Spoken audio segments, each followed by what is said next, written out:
For this video, we are still looking at quantitative data. We're just looking at those that are discrete or also have different parameters, okay? So the first one that we're going to look at is what we call a stem and leaf plot. A stem and leaf plot takes into account all of the data that you're looking at, and it uses the digit or digits to the left of the rightmost digit to form the stem, and the rightmost digit to form what we call the leaf. So looking at the number 147, what we're going to do is we're going to cut off that very last digit, whatever value it is, whatever place it's in. We're going to cut off that last digit. Here is our stem, and here is our leaf.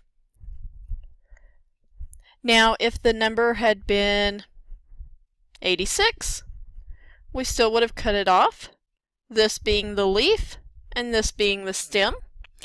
If it had been 17.8, we would have cut it off here. This would have been the leaf, this would have been the stem.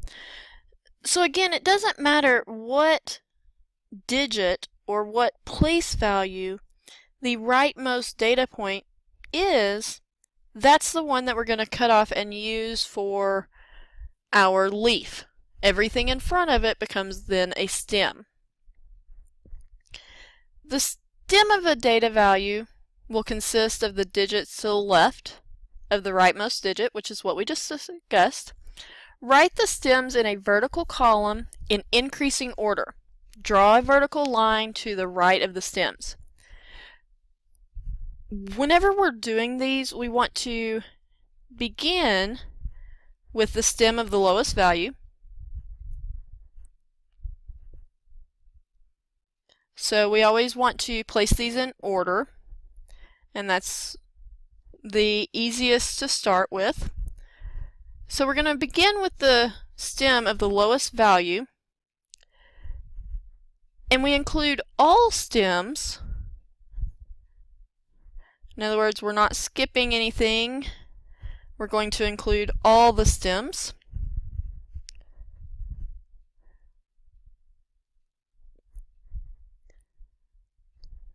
Even if there's not a value in that data set. Okay, so let's just first think about the numbers 15, 29, 17, 53. Okay, my lowest number is 15 if I place these in order, 29 and 53. So my lowest stem is this 1. My largest stem is a 5. 2, 3, 4, 5. Now notice, whenever I put these in order, I do not have anything on these 3 and 4s. But I still have to include them. Just like on a histogram or anything like that, I cannot skip classes because there's nothing there.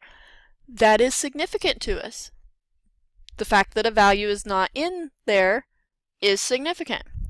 Then I'm going to write each leaf corresponding to the stems to the right of the vertical line. So I've drawn my vertical line. Over here, for my 1, I have a 5 and I have a 7. Those are my leaves. Make sure they are in ascending order, that means smallest to largest, when they are on the right hand side. Then I have a 29 and a 53. Now I said when they are on the right hand side because you can have a double leaf stem and leaf plot.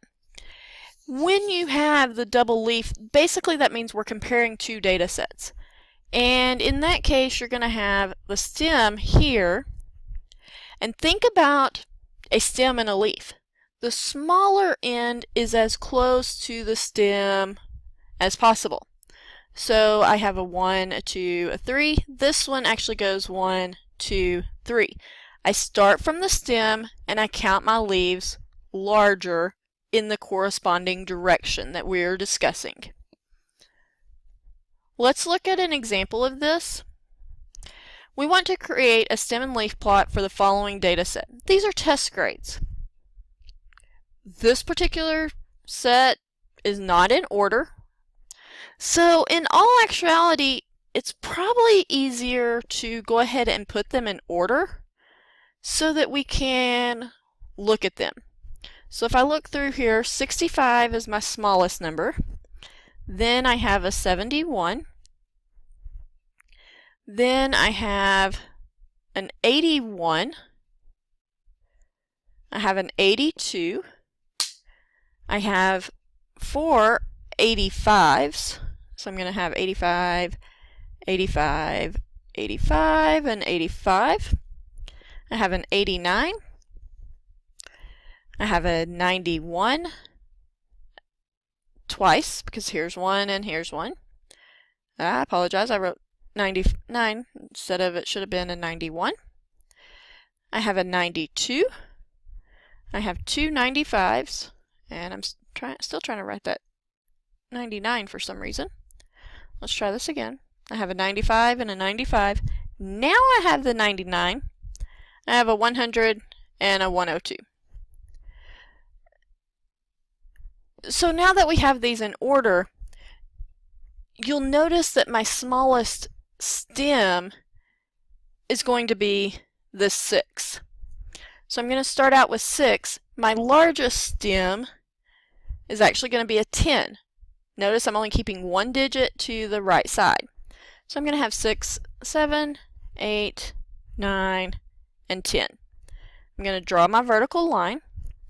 On the 6, I have a 5. That's my only one on the 6s. On the 7, I have a 1.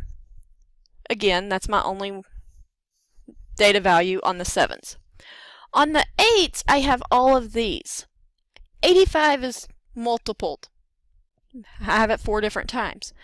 I need to write down the 5 4 times. And I need to write it down 4, not 3. The reason why is each one of these leaves represents a data value. I should be able to look at this stem leaf plot and put the data back together and get my original data set with me.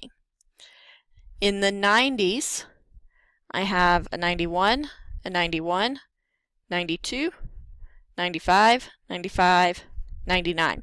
You'll also notice that my leaves are lining up. I don't want to squish one of them too close or anything of that nature. I want them to line up because you can begin to see the shape of a histogram here if I go along these lines. Now I haven't finished. I need to include my 100, which has a 0, and a 102. So if I finish out my histogram, you'll notice that I have a value of 1, 1, 7, 6, 2. And I can kind of see the shape. So that's why it is important that my numbers line up so that if I needed to, I could see the shape of this. You'll notice that this one has single values and everything. This one would be what we consider left skewed, because it's not symmetric. I don't have a 1 and a 1, a 2 and a 2, that type thing. So this one is actually left skewed. Now my next type of graph is what we call a dot plot. And that may sound very odd, a dot plot, but it's just that. It's a bunch of dots representing our data. We place one dot above the other. Think of it as a bar graph, but instead of bars, we're placing dots. Each dot represents a data value. This is used mainly for discrete data because it's easier to look at. So let's look at, this is the data for the number of available cars in a household based on a simple random sample of 50. So that means I'm going to have 50 dots on my graph. I'm going to draw a line here. The smallest number is 0, and the most cars somebody has is 5. So I'm going to have 0, 1, 2, 3, 4, and 5. And I'm going to put number of cars in households. I'm being very specific again. For each data value, I'm going to put a dot on that line. So here for the 3, I'm going to put a dot. The 4, I'm going to put another dot. The 1, I'll put a dot. The 3, I'm going to put a dot right above. The 2, I'm going to put a dot. Now, most of the time what we do is we go up to a count of 10 and then start over. I don't mean start over like over here or anything, but whenever we're counting these, because if you go through here and count, there's actually 13 ones. Well, that's going to be a tall bar. Not as tall as the 2, because the 2 actually has 32 values. And so what we do,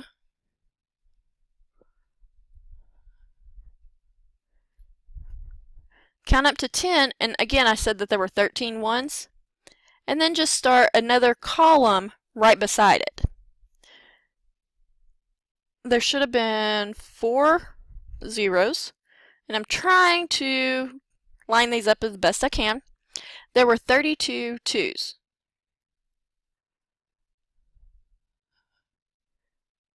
So there's 10.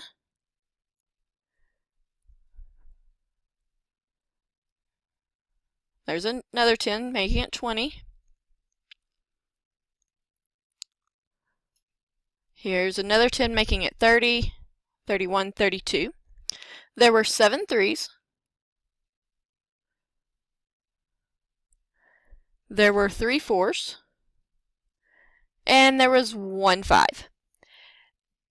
Whenever you're looking at this, you can kind of see, okay, there's 4.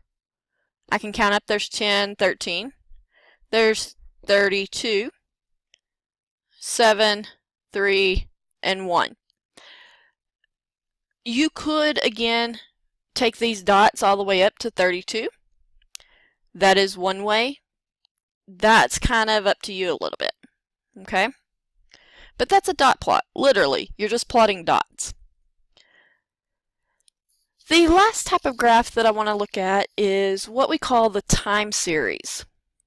In a time series, we are using dates, usually year, and we're drawing a graph with that information. Example here, a housing permit is an authorization for a governing body to construct a privately owned housing unit. The data below represents the number of housing permits issued from 2000 to 2010 in the United States. So I have the year 2000, 2001, 2002, all the way to 2010, and I have the housing permits, the number of housing permits. Notice it's in the thousands. So there weren't 1,592.3 permits. There were actually 1,592,300 permits is what that is actually saying.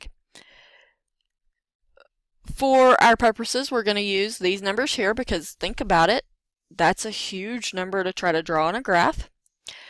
When we're drawing, this is going to be a line graph, and we're going to use our year as our X and our housing permits as our Y, or our vertical axes. So I'm going to draw here, and I know that this is going to be year. We started in 2000, and we went to 2010. So I'm going to put each year along the horizontal axis also called the x-axis. And I'm hoping that I left myself enough room to get all of these years in here. Believe I did. I'll just have to extend my line a little bit. And there's 2010, so I'll just extend this line a little bit. And then on the vertical axis, the y-axis, I'm going to put housing permits. And remember that this was in the thousands.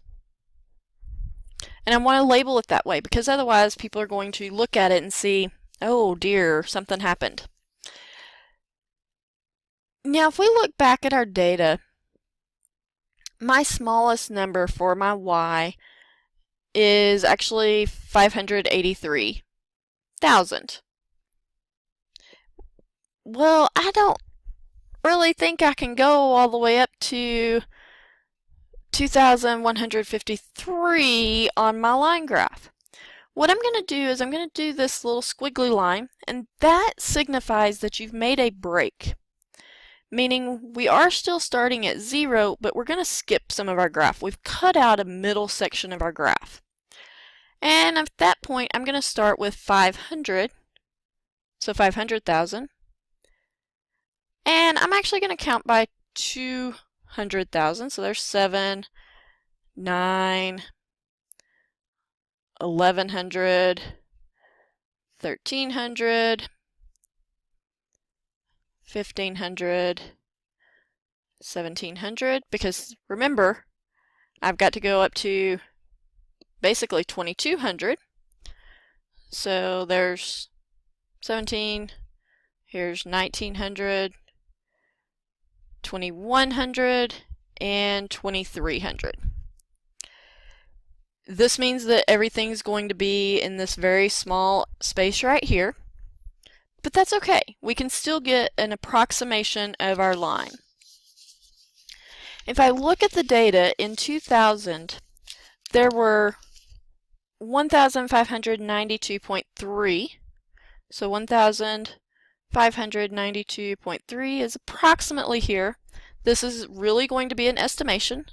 This one in 2001 was slightly up because that was 1,600. In 2002, it was a little over 17. Then in 2003, it was a little over 18. 2004, it was 2 million. In 2005, it was at nearly 22. 2006, we started dropping back down to our 18s. 2007, we dropped down to 13. 2008, we were down at just over 900. 2009, we were 583,000, and at 2010, we were at 592,000. So there's a little bit of an increase. Again, this is a line graph, so I'm going to connect the dots. And it would help if I did not jump when I was doing this. Let me try that again. Again, I am definitely not an artist. Drawing straight lines has never been my best subject. But you can see the trend of this line. It's increasing up until about 2005. After 2005, it's decreasing. We get a little bit of an increase back here in 2010. The nice thing about line graphs, we can always answer questions. Actually, any of our graphs, we can answer questions about them. So for example, in what year was the number of housing permits issued highest? Well, that's going to be in 2004. So in the year 2004, the number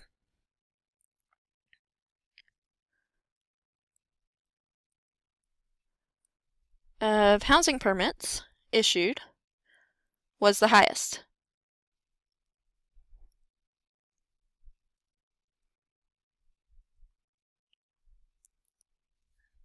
And it might help if I spelled correctly also.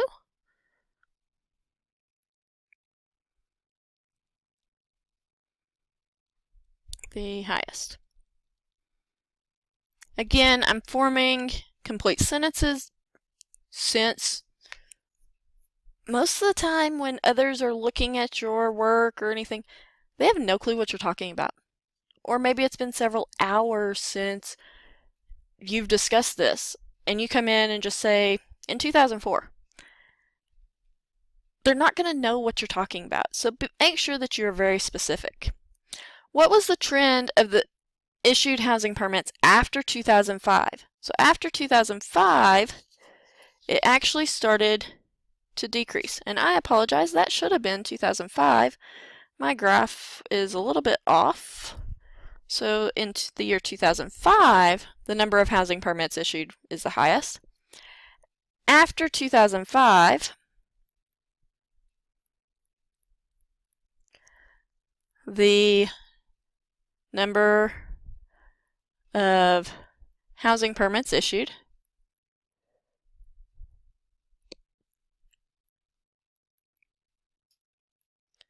decreased. That's discussing, whenever it's asking for the trend, did it increase, did it decrease, did it stay the same? So after 2005, the number of housing permits decreased.